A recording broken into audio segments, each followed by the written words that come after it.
Bismillahirrahmanirrahim. Assalamualaikum warahmatullahi wabarakatuh.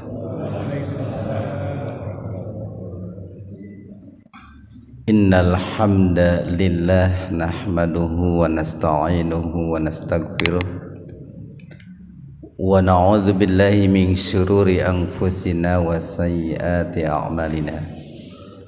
May yahdihillahu fahuwal muhtadi wa may yudlilhu falan tajida lahu waliya mursyida. Asyhadu an la ilaha illallah wahdahu la syarikalah wa asyhadu anna Muhammadan abduhu wa rasuluh alladzi la nabiyya wa la rasula ba'dah. Faqala Allah ta'ala fi kitabihil karim, a'udzu billahi samiil alim minasy syaithanir rajim. Bismillahirrahmanirrahim. Inna anzalnahu fi lailatul qadr. Wa ma adraka ma lailatul qadr. Lailatul qadri khairu min alfi syahr. Tanazzalul malaikatu warruhu fiha biidzni rabbihim min kulli amr. Salamun hiya hatta matla'il fajr. Bapak-bapak, ibu-ibu, hadirin ikhwatu iman, jemaah iktikaf yang mudah-mudahan Allah Rabbul Ghafur wa Rabbus Syakur senantiasa tetap memberikan kesabaran dan keistiqomahan kepada kita dalam melakukan ketaatan-ketaatan dan pengabdian-pengabdian kepada Allah Subhanahu wa ta'ala. Amin ya Allah ya Rabbal Alamin. Bagaimana Bapak Ibu? Sehat? Alhamdulillah. Alhamdulillah, pada saat ini kita diizinkan oleh Allah, doa-doa kita dikabulkan oleh Allah. Minimal semenjak bulan Rajab kita sudah memanjatkan doa kepada Allah bahwa kita memohon kepada Allah untuk dipertemukan dengan bulan Ramadan. Dan alhamdulillah saat ini, tahun ini kita dipertemukan dengan bulan Ramadan, bahkan sampai di 10 hari terakhir di bulan Ramadan. Dan kita pun tetap memohon kepada Allah, mudah-mudahan kita pun dipertemukan oleh Allah dengan Ramadan yang akan datang. Ikhwanu fiddin arsadakumullah. Seperti tadi telah disampaikan bahwa bahasan kita pada kesempatan kajian iktikaf ini adalah malam Lailatul Qadar dan keistimewaannya. Ikhwatu iman, ayat yang tadi kita baca di awal pembukaan itu tercantum dalam surat Al-Qadar, di mana surat Al-Qadar ini boleh dibilang merupakan jawaban dari Allah Subhanahu wa ta'ala, kabar gembira yang sangat membahagiakan dari Allah Subhanahu wa ta'ala atas kegelisahan-kegelisahan yang dirasakan oleh Rasulullah sallallahu alaihi wasallam. Kenapa Rasulullah sallallahu alaihi wasallam merasa gelisah? Ini kalau kita lihat di dalam sebuah riwayat,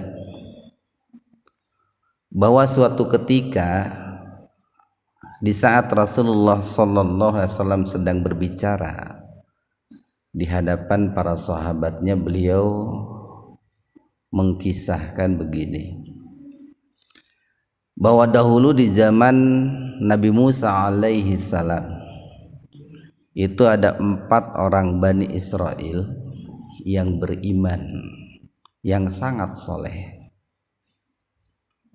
Keempat orang ini diberikan usia oleh Allah 80 tahun. Selama 80 tahun ini mereka itu tidak pernah bermaksiat kepada Allah. Malam harinya mereka hidupkan untuk ibadah kepada Allah, untuk taqarrub kepada Allah, dan siang harinya mereka gunakan untuk berjihad, berjuang di jalan Allah. Itu 80 tahun itu. Mendengar apa yang dikisahkan oleh Rasulullah sallallahu alaihi wasallam, para sahabat pada saat itu lemas itu, Pak. Lunglai gitu. Kenapa mereka merasa lemas? Karena mereka merasa bahwa para sahabat itu merasa bahwa ibadah-ibadah yang mereka lakukan itu belum ada apa-apanya bila dibandingkan dengan 4 orang Bani Israel tadi. Ditambah lagi bahwa rata-rata umur umat Nabi Muhammad itu kan Rasul sendiri mengatakan kisaran 60 sampai 70 tahun. Yang lebih dari itu sangat jarang sekali. Ada yang 70 tahun di sini usianya? Pak Haji Toto ya. Ada lagi? Pak Haji Udin ya. Alhamdulillah. Bapak Ustadz Yusuf. Ini berkah ini dari Allah nih. Jadi ada yang usianya di atas 70 tahun tapi itu jarang sekali. Nah, maka wajar pada saat itu kalau para sahabat itu merasa gelisah, merasa lemas itu. Karena mereka merasa bahwa ibadah mereka belum ada apa-apanya bila dibandingkan dengan 4 orang Bani Israel tadi.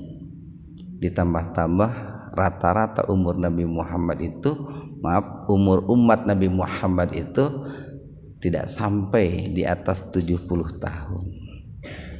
Maka turunlah surat Al-Qadar ini nih, sebagai sebuah jawaban dari Allah, kabar gembira dari Allah. Di dalamnya itu ada kalimat khairum min alfi syahr.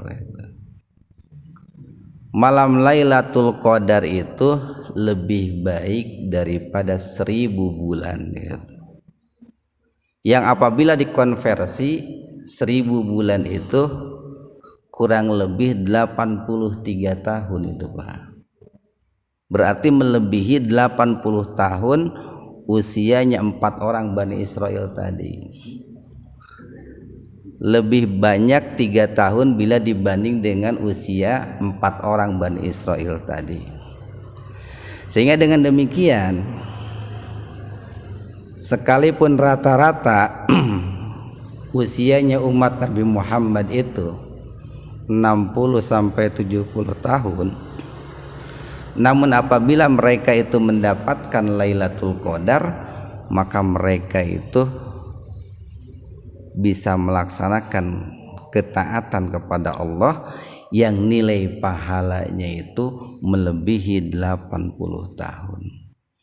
Ini nikmat nih, ini nikmat dari Allah, karunia dari Allah yang tidak Allah berikan kepada umat-umat terdahulu ini, Pak. Hanya Allah berikan kepada umat Nabi Muhammad sallallahu alaihi wasallam. Ikhwanu fiddin arsadakumullah. Maka wajar sekali gitu ya, kalau banyak umat Islam, banyak orang-orang yang beriman di seluruh dunia itu berusaha untuk menghidupkan 10 hari terakhir di bulan Ramadan. Banyak di masjid-masjid yang melakukan iktikaf atau minimal semi iktikaf dalam rangka mendapatkan Lailatul Qadar gitu. Insya Allah bukan hanya kita, yang melaksanakan kegiatan seperti ini di 10 hari terakhir bulan Ramadan, tapi ada juga di tempat-tempat lain, di masjid-masjid yang lain. Mereka membasahi bibir mereka dengan tilawah Al-Quran, dengan tasbih, dengan tahmid, dengan takbir, dengan tahlil, dengan istighfar dan lain sebagainya. Ikhwati iman, apa keistimewaan Lailatul Qadar itu? Secara sederhana ini, Al-Qadar itu adalah Al-Mubarak. Nah, pertama Al-Qadar itu adalah Al-Mubarakah itu, yaitu kemuliaan, keistimewaan atau keberkahan. Jadi Lailatul Qadar itu adalah malam yang penuh dengan keistimewaan, malam yang penuh dengan keberkahan, malam yang penuh dengan kemuliaan. Kenapa dikatakan penuh dengan keistimewaan dan kemuliaan? Pertama nih, di dalam surat Al-Qadar tadi Allah mengawali firman-Nya itu dengan inna. Ini para ahli bahasa mengatakan bahwa inna itu harfut taukid, itu huruf yang berfungsi untuk menunjukkan penegasan, huruf yang berfungsi untuk mengokohkan, huruf yang berfungsi bahwa apa yang disampaikan oleh Allah itu begitu penting, begitu istimewa. Inna. Kemudian berikutnya anzalnahu, kami turunkan dia. Nah, itu. Di situ Allah tidak mengatakan anzalnal Quran, Pak. Jadi Allah menyebut Al-Quran dengan domir, bukan dengan dohir. Allah tidak menyebut anzalnal Quran, tapi anzalnahu. Sehingga para ahli bahasa mengatakan karena Allah menyebutnya itu dengan domir, itu menunjukkan betapa istimewanya yang namanya malam Lailatul Qadar itu. Di mana pada malam Lailatul Qadar itu Allah turunkan Al-Quran. Dalam arti Allah turunkan pada fase yang pertama. Kan Allah itu menurunkan Al-Quran dua fase ini. Satu adalah fase dari Lauhul Mahfud ke Baitul Izzah, ke langit dunia, itu fase yang pertama. Sekaligus ini nih, satu Al-Quran begini, Allah turunkan dari Lauhul Mahfud ke Baitul Izzah. Kemudian fase yang kedua, Allah turunkan Al-Quran itu dari Baitul Izzah ke bumi, ke Rasulullah Sallallahu Alaihi Wasallam selama kurang lebih 23 tahun itu. Dan ini turunnya Al-Quran ini lebih istimewa ketimbang turunnya hujan gitu. Turunnya Al-Quran ini lebih istimewa ketimbang turunnya sinar matahari gitu. Turunnya Al-Quran ini lebih istimewa ketimbang turunnya cahaya rembulan, cahaya bintang-bintang gitu. Kemarin beberapa hari kita dilanda kemarau ya. Betapa beratnya hidup kita, mungkin di antara Bapak Ibu ada yang airnya kurang bagus, bermasalah, baru dilanda kemarau beberapa hari saja gitu. Betapa sulitnya hidup kita ketika air itu bermasalah itu. Kalau dengan air saja bermasalah kita sudah merasa capek, Bu, maka terlebih-lebih kalau dalam hidup ini tidak ada Al-Quran itu. Makanya Al-Quran itu diturunkan oleh Allah bukan dari as-sama'u, bukan, tapi dari lauhul mahfud itu. As-sama'u itu langit dunia itu. Jadi hujan itu turunnya dari langit dunia, langit yang paling rendah itu. Sementara Al-Quran itu Allah turunkan dari lauhul mahfud itu, dari tempat yang paling tinggi. Sehingga seorang ulama yang bernama Ibnu Qayyim al-Jauziyah, beliau mengatakan bahwa tugas Allah menurunkan Al-Quran itu jauh lebih besar, jauh lebih istimewa bila dibanding dengan tugas Allah menurunkan hujan. Kenapa? Karena kalau hujan Allah turunkan hanya untuk menghidupkan jasmani kita. Allah menurunkan hujan hanya untuk menghidupkan bumi kita, yang kemudian hasil dari bumi kita manfaatkan untuk kebutuhan jasmani kita.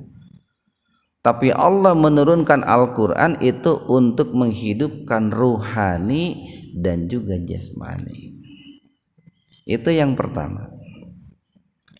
Kemudian kalau kita lihat kalimat berikutnya, di situ ada sebuah pertanyaan retorik yang sangat luar biasa.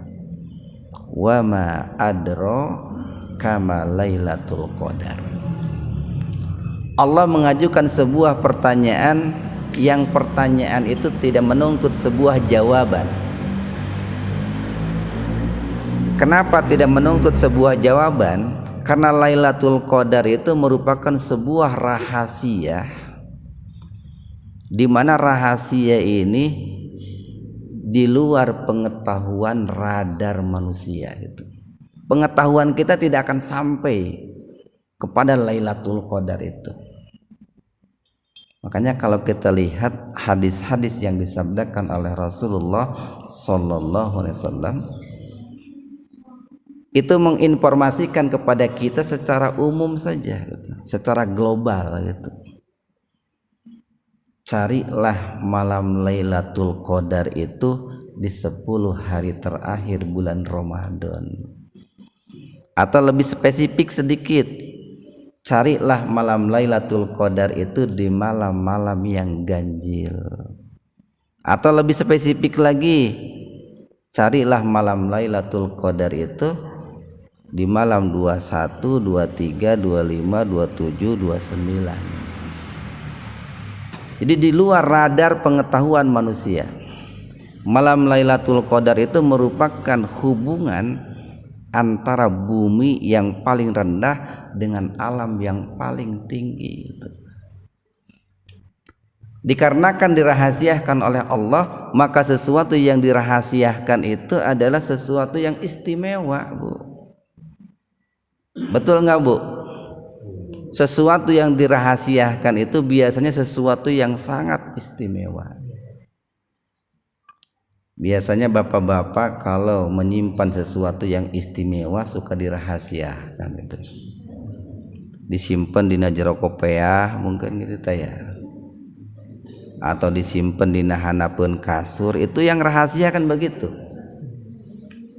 Tetapi sekalipun rahasia pasti adanya.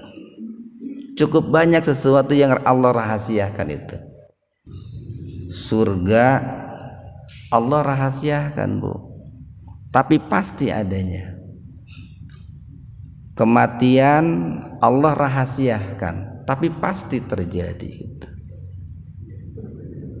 Termasuk di dalam Al-Quran dikatakan sholat wusta ya. Sholat wusta itu apa? Sholat pertengahan. Itu dirahasiakan sholat apa yang dimaksud.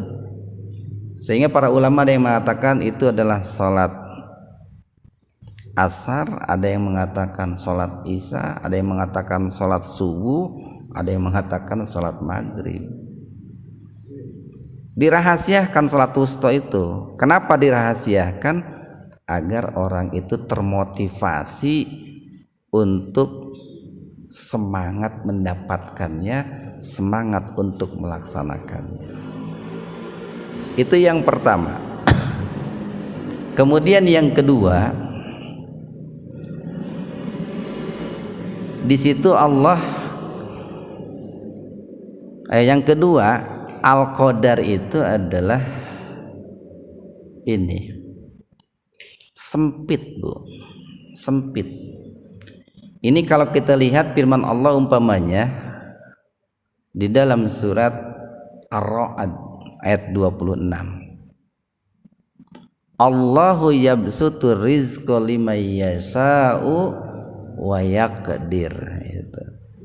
Atau bisa kita lihat umpamanya dalam surat Al-Ankabut ayat 62. Allahu yabsutu rizqa liman yasha'u min ibadihi wa yaqdirulah.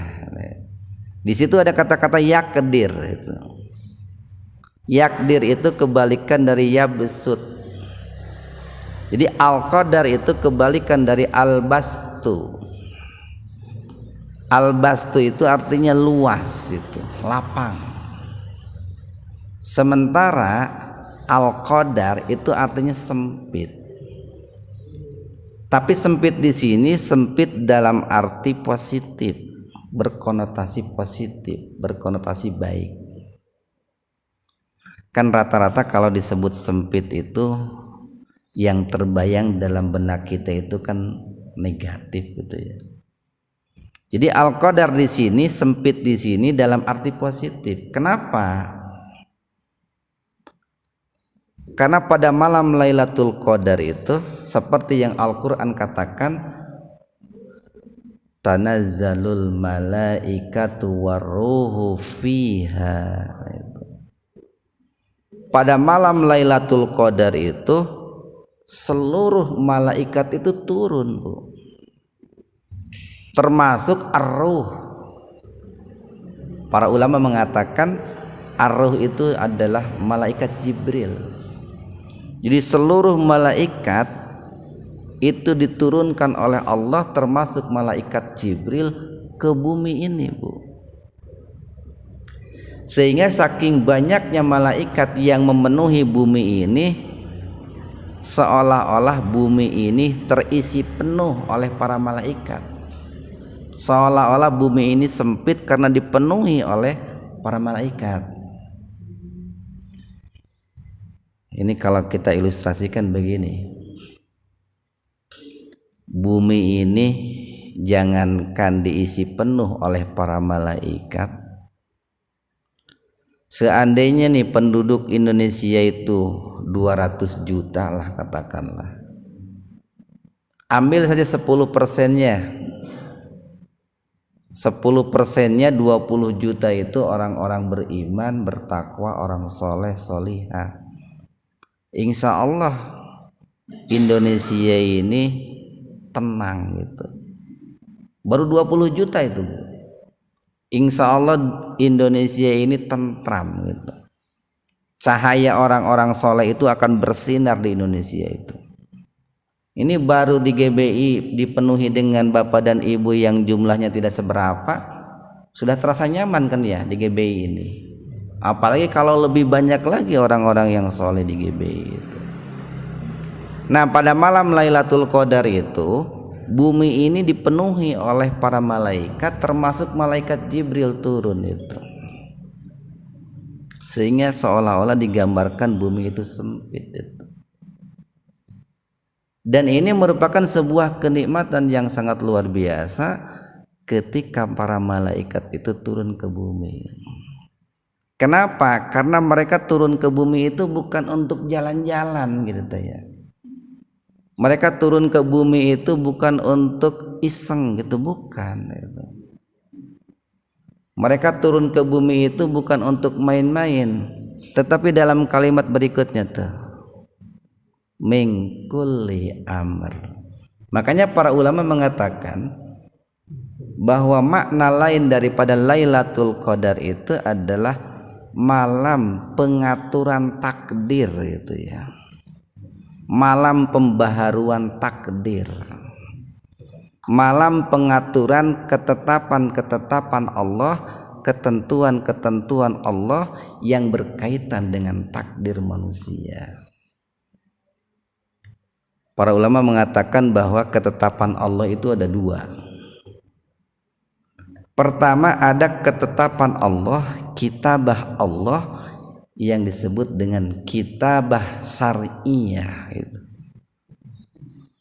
Ibadah saum ini kitabah syar'iyah, makanya ada kutiba alaikumusiyam. Nah, kitabah syar'iyah ini sering dimaknai kewajiban yang Allah tetapkan. Saum, salat, zakat, haji, itu kitabah syar'iyah. Yang kedua, ada ketetapan Allah yang disebut dengan kitabah takdiriyah.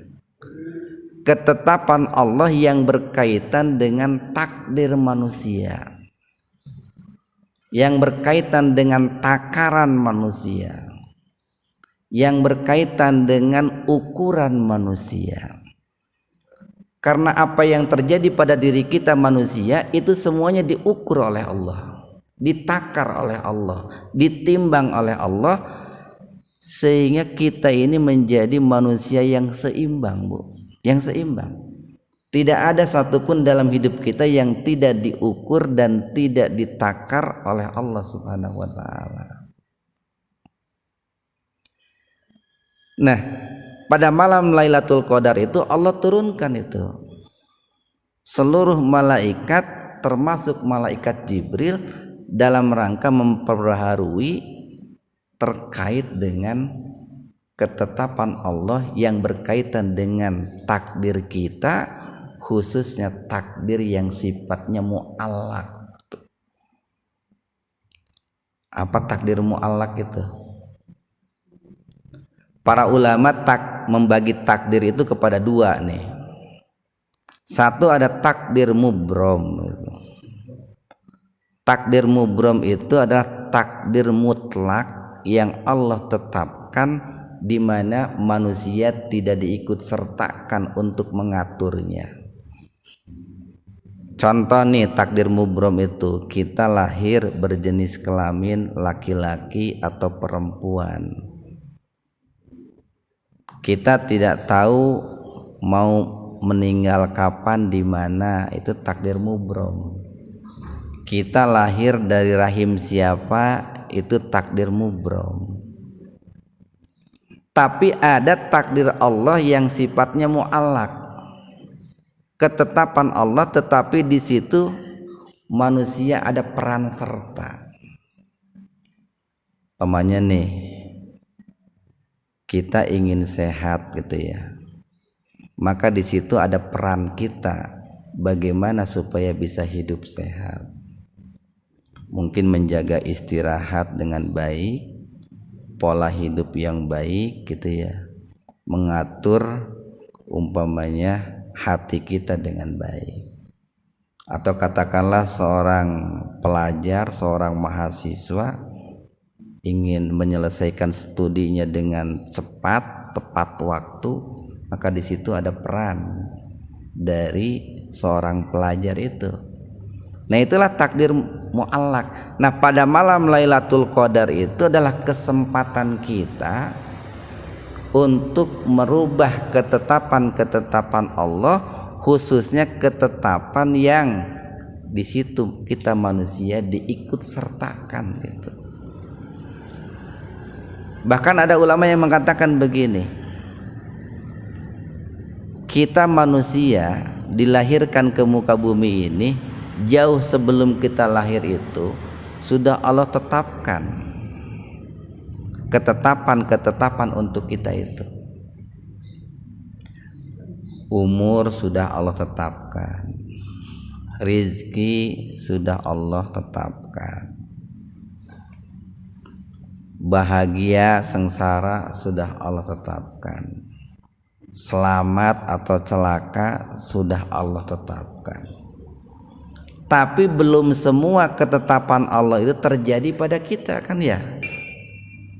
Sekali lagi, belum semua ketetapan yang sudah Allah tetapkan dahulu sebelum kita lahir itu menimpa kita, kan belum. Masih banyak, insya Allah nih, kalau kita masih diberikan umur 10 atau 20 tahun lagi, masih banyak ketetapan-ketetapan Allah yang sudah Allah tetapkan tapi belum menimpa diri kita. Kita kan tidak tahu ketetapan Allah 1 jam ke depan untuk kita. Kita tidak tahu 1 hari ke depan, 1 minggu ke depan, 1 bulan ke depan, 1 tahun ke depan yang sudah Allah tetapkan untuk kita. Mungkin saja apa yang sudah Allah tetapkan itu tidak sesuai dengan keinginan kita itu, Bu. Mungkin saja begitu. Sekali lagi, mungkin saja ketetapan-ketetapan Allah untuk kita di waktu yang akan datang itu tidak sesuai dengan keinginan kita. Nah, maka pada malam Lailatul Qadar itulah kesempatan kita memohon kepada Allah agar ketetapan-ketetapan Allah yang tidak sesuai dengan harapan kita, yang tidak sesuai dengan doa-doa kita, itu mohonkan kepada Allah untuk dirubahnya gitu. Jadi barangkali begini, ada seseorang nih yang ditakdirkan oleh Allah itu minggu depan sakit. Itu sudah Allah tetapkan jauh sebelum dia dilahirkan.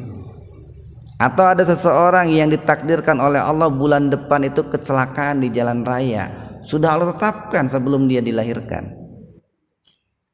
Tetapi kemudian dia itu berdoa memohon kepada Allah dan doanya itu bertepatan dengan Lailatul Qadar agar dirinya diselamatkan oleh Allah dari kecelakaan, agar dirinya itu diselamatkan oleh Allah dari penyakit-penyakit, lalu doanya dikabul oleh Allah, bisa berubah itu ketetapan Allah itu.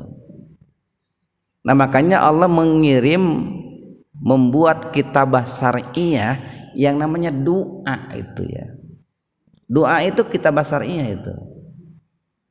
Doa itu adalah salah satu wasilah perantara yang Allah buat untuk merubah ketetapan takdir yang sudah Allah buat untuk kita. Kita kan memang berharap ya beberapa waktu ke depan atau hari-hari ke depan ketetapan takdir untuk kita itu sesuai dengan harapan kita semuanya. Harapan kita kan begitu.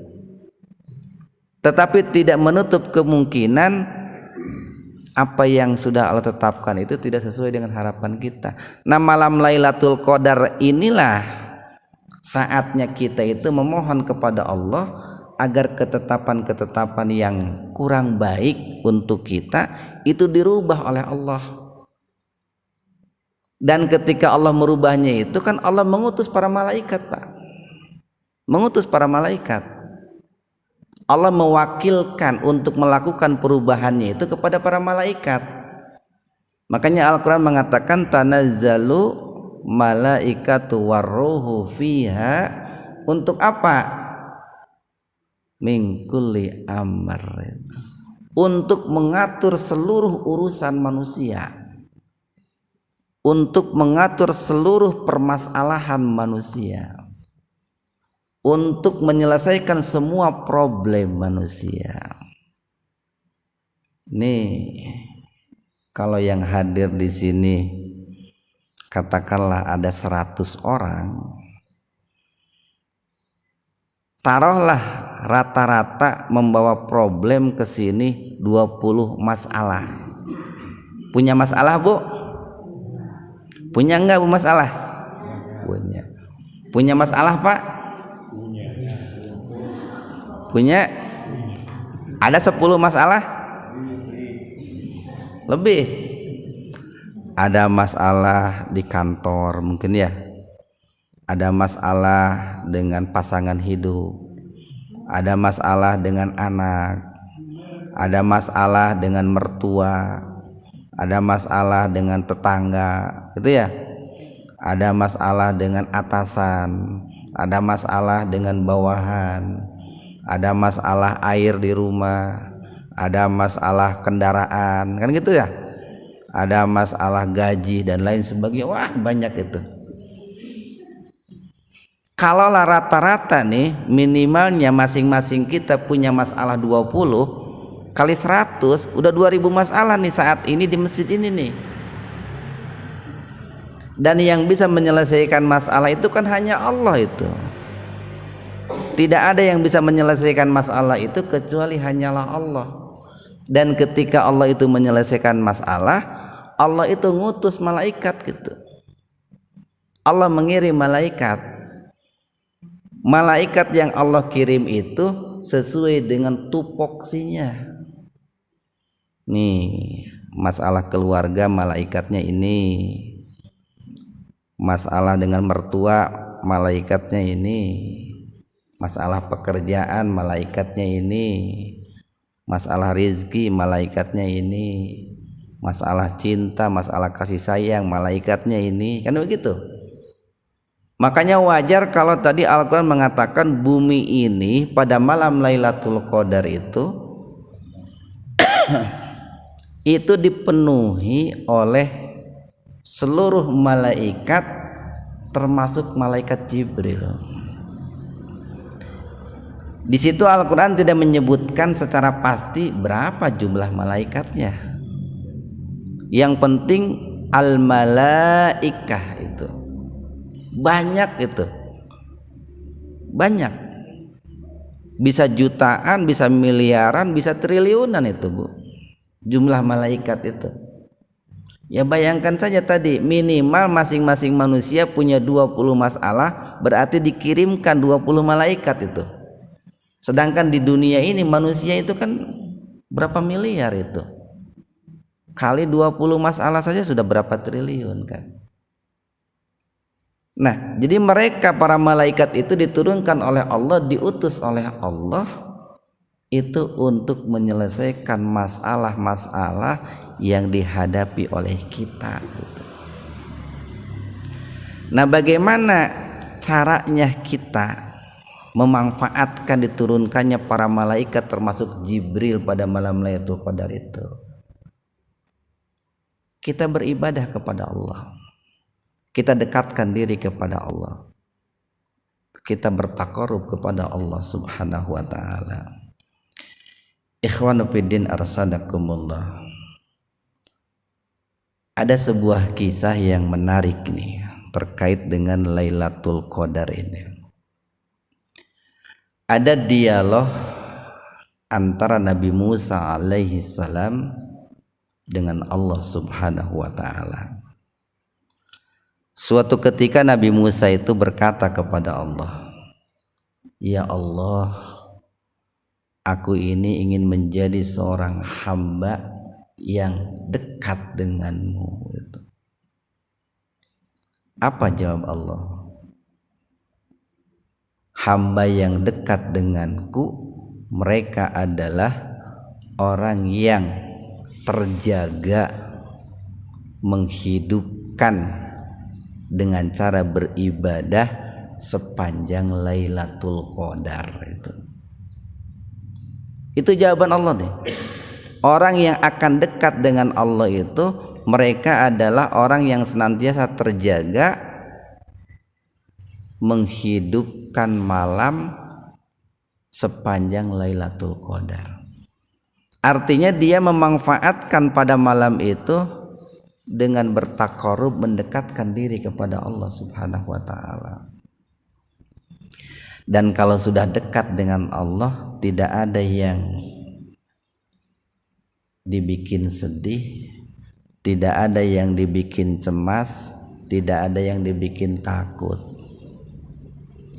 Kalau sudah dekat dengan Allah, semua masalah itu selesai. Jangankan dekat dengan Allah tuh, kita dekat aja umpamanya dengan seorang yang punya kuasa atau punya duit. Sering kan suka ada yang mengatakan, lamun deket jeung si eta mah segala urusan beres katanya, kan gitu ya. Itu baru dekat dengan orang yang punya duit atau punya kuasa itu, yang masih banyak kekurangan. Nah, kalau dekat dengan manusia yang punya kelebihan, banyak persoalan yang bisa dibereskan, apalagi kalau dekat dengan Allah yang maha segala-galanya. Maka berbahagialah orang yang menghidupkan malam, kemudian malam itu bertepatan dengan malam Lailatul Qadar. Mudah-mudahan malam ini bertepatan dengan malam Lailatul Qadar. Kemudian Nabi Musa berkata lagi, "Ya Allah, aku ingin menjadi orang yang mendapatkan rahmat-Mu." Allah berfirman, "Rahmatku akan diberikan kepada orang yang mengasihi anak yatim dan fakir miskin sepanjang malam Lailatul Qadar." Rahmat Allah itu mahal, itu mahal. Aya para rahmat itu hadir para rahmat. Biasanya sok di itu para rahmat itu calik itu. Rahmat Allah itu sangat mahal itu. Kenapa? Kan Nabi mengatakan orang itu masuk surga karena rahmat Allah itu. Karena rahmat Allah. Dalam sebuah hadis Nabi bersabda, kalian masuk surga itu bukan karena amal, tapi karena rahmat itu. Jadi kunci untuk bisa masuk surga itu adalah rahmat Allah. Tetapi untuk mendapatkan rahmat Allah, kita harus beramal soleh itu. Amal soleh membuahkan rahmat, rahmat membuahkan surga gitu. Makanya orang yang tidak mendapatkan rahmat Allah atau dilaknat oleh Allah itu tidak mungkin masuk surga itu. Kan kebalikan daripada rahmat itu kan laknat itu. Nah, Allah memberikan solusi untuk mendapatkan rahmat Allah itu mengasihi anak yatim, mengasihi fakir miskin pada malam Lailatul Qadar. Tapi sigana bapak-bapak di dia mah sanes anak yatim deui. Tos ngantunkeun orang tua bapak ibu atos, tapi sanes anak yatim deui ieu mah aki-aki yatim ieu mah. Jeung nini-nini yatim kan begitu. Jadi manfaatkanlah di malam Lailatul Qadar, mudah-mudahan ini malam Lailatul Qadar untuk mengasihi anak yatim dan juga fakir miskin. Kemudian yang ketiga, kata Nabi Musa alaihissalam, "Ya Allah, aku ingin menjadi seorang hamba yang berjalan di atas siratal mustaqim, di atas jalan yang lurus." Allah berfirman, orang yang akan berjalan di atas siratal mustaqim, mereka adalah orang-orang yang bersedekah pada malam Lailatul Qadar. Makanya di samping kita di malam Lailatul Qadar ini melakukan tilawah, tasbih, tahmid, takbir, sholat dan lain sebagainya, jangan lupa ketika kita punya rizki bersodakohlah, karena sodakoh dan sodakoh itu tepat dengan malam Lailatul Qadar itu bisa menjadikan yang bersangkutan itu bisa berjalan di atas siratal mustaqim. Ketika kita hidup di dunia nih, lalu kita bisa berjalan di atas siratal mustaqim, itu buahnya itu nanti di yaumul akhir kan ada sirat ya. Nanti kita itu di hari akhir itu ada yang namanya melintasi sirat. Selamat dan tidaknya kita ketika melintasi sirat itu tergantung sejauh mana kita ini berjalan di atas siratal mustaqim ketika hidup di dunia. Kan Nabi menggambarkan begini, ada orang yang melintasi sirat itu cepatnya bagaikan kilat gitu ya.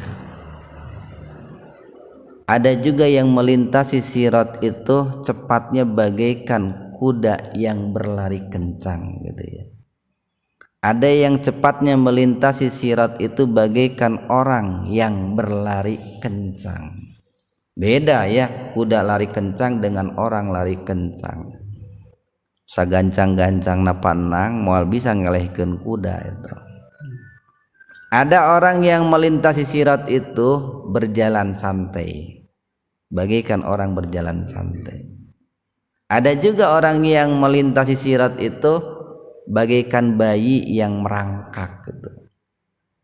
Ada juga yang melintasi sirat itu jatuh gitu. Nah, itu gambaran orang melintas siratal mustaqim dalam kehidupan dunia. Kan ada orang itu yang ketika diajak melintas siratal mustaqim di dunia itu cepat itu. Cepat. Nggak ada istilah keheula, nggak ada istilah nanti. Maka itu buahnya itu dia akan melintasi sirat di yaumul akhir itu dengan cepat itu, Pak. Nah, Allah berikan rahasia bagaimana supaya kita bisa berjalan di atas siratal mustaqim, kemudian nanti di yaumul akhir bisa melintasi sirat dengan baik, dengan lancar, itu dengan cara bersedekah, terutama sedekah di malam Lailatul Qadar. Kemudian yang keempat, Nabi Musa itu berkata lagi, ya Allah, saya ini ingin memakan buah-buahan yang ada di surga. Allah berfirman, orang yang akan memakan buah-buahan yang ada di surga, mereka itu dah orang-orang yang bertasbih sepanjang Lailatul Qadar. Ayeuna boro-boro buah di surga tuh Bapak Ibu. Duren muhajirin saja eta enakna luar biasa eta. Eta duren muhajirin teh enak pisan eta. Malah aya jamaah nu wanian meuli duren muhajirin satuna 1 juta eta. Mahalnya. Ayeuna di supermarket ya paling kisaran 500. Ya nu wanian 1 juta satu buah muhajirin itu duren itu. Cuman oleh muhajirin enggak dijual itu. Enggak dijual. Apalagi yang namanya buah-buah di surga itu. Sudah barang tentu kenikmatannya, kelezatannya luar biasa. Nah, Allah berikan bocoran tuh. Orang yang bisa menikmati buah-buahan yang ada di surga, perbanyaklah bertasbih, terutama bertepatan dengan malam Lailatul Qadar. Atau ketika orang itu bertasbih bertepatan dengan malam Lailatul Qadar, dijamin itu bisa menikmati buah-buahan yang ada di surga. Kemudian Nabi Musa berkata lagi kepada Allah, ya Allah, saya ingin menjadi seorang hamba yang diselamatkan daripada siksa api neraka. Kemudian Allah berfirman, hambaku yang akan diselamatkan daripada siksa api neraka, mereka adalah orang-orang yang memohon ampun kepadaku dan dia bertepatan dengan malam Lailatul Qadar. Nah, maka oleh karena itu di malam-malam Lailatul Qadar itu kita disunahkan untuk menghidupkannya. Atau karena malam Lailatul Qadar itu adalah rahasia, maka di 10 hari terakhir bulan Ramadan, mudah-mudahan kita bertepatan dengan malam Lailatul Qadar, itu diperintahkan untuk menghidupkannya. Perbanyak tilawah Al-Quran, perbanyak tasbih, tahmid, takbir, tahlil, perbanyak memohon ampun kepada Allah, perbanyak bersilaturahim, mengasihi fakir miskin, perbanyak memohon ampun kepada Allah Subhanahu wa taala. Kan Rasulullah sallallahu alaihi wasallam mengatakan begini, bahwa salah satu keistimewaan bulan Ramadan itu adalah Syahrul Maghfirah itu ya. Bulan diampuni dosa itu.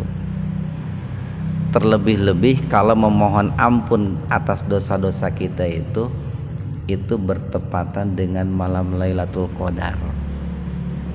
Dan alangkah ruginya orang yang melewati bulan Ramadan, tetapi ketika Ramadan itu berlalu dia belum mendapatkan ampunan dari Allah Subhanahu wa taala. Nah, masih ada waktu 6 menit lagi. Barangkali di antara Bapak dan Ibu ada yang mau ditanyakan, silahkan. Mangga. Gimana Pak? Waalaikumsalam warahmatullahi wabarakatuh.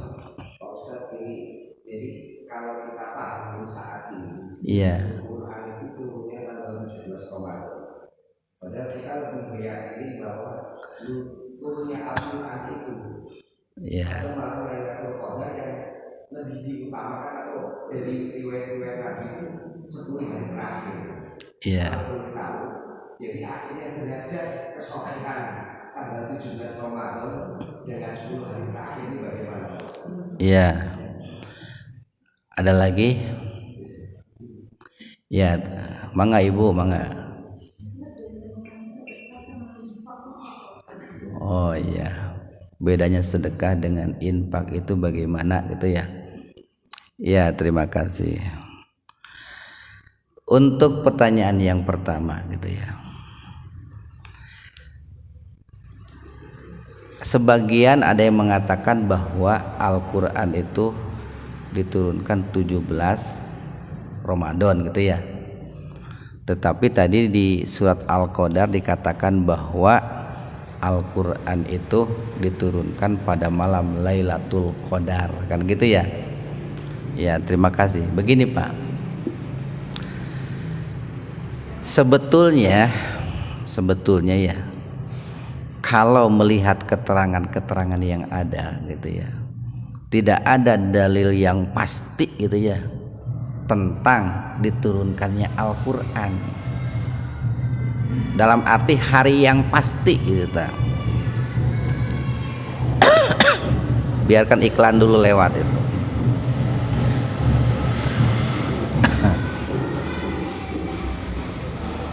Kenapa tidak ada dalil yang pasti mengenai tanggal diturunkannya Al-Quran? Karena Al-Quran itu kan sesuatu yang besar Pak, sesuatu yang agung, sesuatu yang istimewa gitu Bu ya. Tadi kita katakan sesuatu yang istimewa itu pasti adanya, tapi dirahasiakan oleh Allah gitu. Dirahasiakan oleh Allah. Kalau Al-Quran itu ditetapkan atau dikatakan turunnya tanggal 17 Ramadan, itu sudah enggak rahasia lagi, itu enggak istimewa lagi. Orang hanya akan fokus kepada tanggal 17 Ramadan. Tetapi kalau dikatakan bahwa Al-Quran itu turunnya pada malam Lailatul Qadar, sementara Lailatul Qadar sendiri dirahasiakan kapan waktunya, cuma Nabi memberikan kisi-kisinya saja di 10 hari terakhir, di malam-malam ganjil, kan begitu. Maka saya pribadi lebih cenderung kepada pendapat yang mengatakan bahwa Al-Quran itu diturunkan pada malam Lailatul Qadar, bukan pada tanggal 17 Ramadan gitu ya. Kemudian yang kedua, apa bedanya infak dengan sedekah gitu ya. Jadi begini nih, di Al-Quran itu seringkali ada kata-kata sedekah, ada kata infak, ada kata zakat gitu. Ulama di dalam memberikan rinciannya atau pembagiannya beda-beda dari mana awalnya. Tapi untuk memudahkan gambaran begini, katakanlah surat At-Taubah ayat 60 ya. Ini sudah pada hafal ya. Innamas shadaqatu lil fuqara'i wal masakin dan seterusnya. Nah, sedekah itu ini konsepnya konsep ulama gitu ya, bukan bahasa Sunda. Karena kalau bahasa Sunda sok pabaliut infak jeung sodako jeung zakat nya. Jadi sodako itu terbagi dua. Pertama ada sodakoh yang wajib, yang kedua ada sodakoh yang sunnah gitu. Sodakoh yang wajib itu ada yang ditentukan waktu dan ukurannya, tapi ada juga yang tidak ditentukan waktu dan ukurannya. Sodakoh yang wajib di kita sering disebutnya zakat, itu sodakoh wajib sering disebut zakat. Sementara sodakoh yang sunnah itu sering disebut infak gitu. Sekali lagi, sodakoh yang wajib sering disebut zakat. Ini istilahnya istilah orang Sunda ini nih, orang Indonesia lah. Sodakoh wajib sering disebut zakat, sodakoh sunnah sering disebut infak gitu. Nah, seperti apa sodakoh yang wajib yang ditentukan waktunya atau istilah kita itu zakat, zakat fitrah itu kan ya ditentukan waktunya dan ukurannya. Atau zakat ziroah pertanian ditentukan waktunya dan ukurannya. Zakat tijaroh perdagangan ditentukan waktunya dan ukurannya. Tapi ada sodakoh wajib yang tidak ditentukan waktu dan ukurannya. Apa itu? Memberikan nafkah kepada istri itu wajib itu. Tapi waktunya tidak ditentukan, ukurannya pun tidak ditentukan. Cuman kan jarang ada yang menyebut mah mau sodakoh, kan jarangnya. Tapi di kita lebih pemilihannya itu mah mau kasih nafkah. Nafkah itu infak itu. Padahal yang namanya memberikan kepada istri itu wajib. Jadi maksudnya kepada sodakoh wajib. Jadi lebih tepatnya bahasanya itu mah mau memberikan sodakoh, dalam arti sodakoh wajib. Nanti nominalnya tergantung kemampuan bapak-bapak. Mungkin ada yang mampu sehari 1 juta silahkan, 100.000 silahkan, 10.000 silahkan. Tapi sekecil apapun seorang suami itu wajib memberikan sodakoh wajib tadi. Jadi kesimpulannya tadi Bu ya, biasanya kalau di kita kalau yang sunnah disebutnya infak gitu biasanya kalau di kita gitu ya. Tapi kalau bahasa agamanya tadi sodakoh itu ada yang wajib ada yang sunnah gitu. Tapi apapun itu ya namanya mau sodakoh mau infak, tetap bingkainya itu harus fisabilillah. Makanya di Al-Quran itu semua kata-kata infak itu disertai dengan kata fisabilillah itu. Alladzina yunfikuna fisabilillah. Ya, terima kasih. Sebagai penutup ya, kita bacakan doa sesuai dengan yang diajarkan oleh Rasulullah sallallahu alaihi wasallam. Allahumma innaka afuwun tuhibbul afwa fa'fu anni. Allahumma innaka afuwun tuhibbul afwa fa'fu anni. Ya Allah, Engkau zat yang maha pemaaf, Engkau suka memaafkan, maka maafkanlah kami. Ya Allah, Engkau zat yang maha pemaaf, suka memaafkan, maka maafkanlah kami. Rabbana la tuzigh qulubana ba'da idh hadaitana wa hab lana min ladunka rahmah innaka antal wahhab. Rabbana hab lana min azwajina wa dzurriyyatina qurrata a'yun waj'alna lil muttaqina imama. Allahumma a'inni ala dzikrika wa syukrika wa husni ibadatika. Rabbi auzi'ni an ashkura ni'mataka allati an'amta alayya wa ala walidayya wa an a'mala salihan tarda wa adkhilni bi rahmatika fi ibadika salihin. Rabbana atina fid dunya hasanah wa fil akhirati hasanah wa qina adzabannar. Assalamualaikum warahmatullahi wabarakatuh.